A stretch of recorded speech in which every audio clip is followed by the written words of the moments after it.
Don hayashkalar qizdirib olganligini ko'rib turibmiz. Revolution jamoasi o'yinchilari tomonlama hayashkalar uloqtirish boshlandi. Ikkinchi qavatda gripning ikkinchi qavatida hozir bir o'yinchini o'zi yolg'iz harakat qilmoqda. Hardboy tomonlama yana hayashkalar uloqtirildi. Hardboyni hayashkasi esa senator tomonlama yo'q, birozgina tushmadi.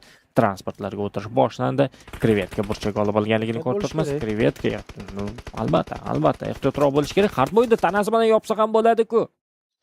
Yo'q, unday qilmadi. Senator Hardboyni bartaraf etib qo'ydi. David ham qilib yuborganligini ko'rib turibmiz.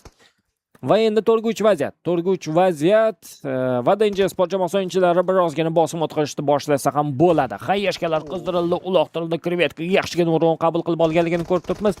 Ikkinchi qavatda esa Revolution Team jamoasi o'yinchilarini ikki o'yinchisi turishibdi hozircha. Yakuza va Senatordan ajoyib sprey va Yakuza nok holatida. Ziko hozir darhol uni ko'tarib olishga harakat qiladi, lekin Danger Sports o'yinchilari buni kutmayapti va oldinga yurishni davom ettirishda. Don Javohir birgalikda pushni amalga oshirishda. Don birinchi o'yinchini nok holatiga keltirgan edi, lekin Ziko uni qaytarib nok holatiga keltirdi. Javohir esa o'z vaqtida faytlarga qo'shildi.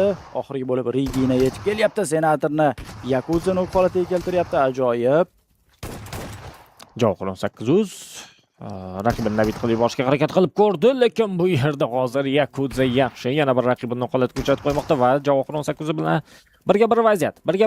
Javohir 1800 ning qayershkasi hozircha unchalik yaxshi mo'ylikka unchalik yaxshi tushmadi, lekin u tomonlama qayershka ham uloqtirishga harakat qilib ko'rdi.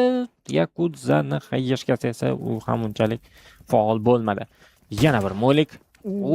Yakuza juda ham lovushli holatida, lekin hayashka o'z yakunlani nuqta qo'ydi. Yakuzani o'zi ham o'ziga ishonmadi menimcha hozir.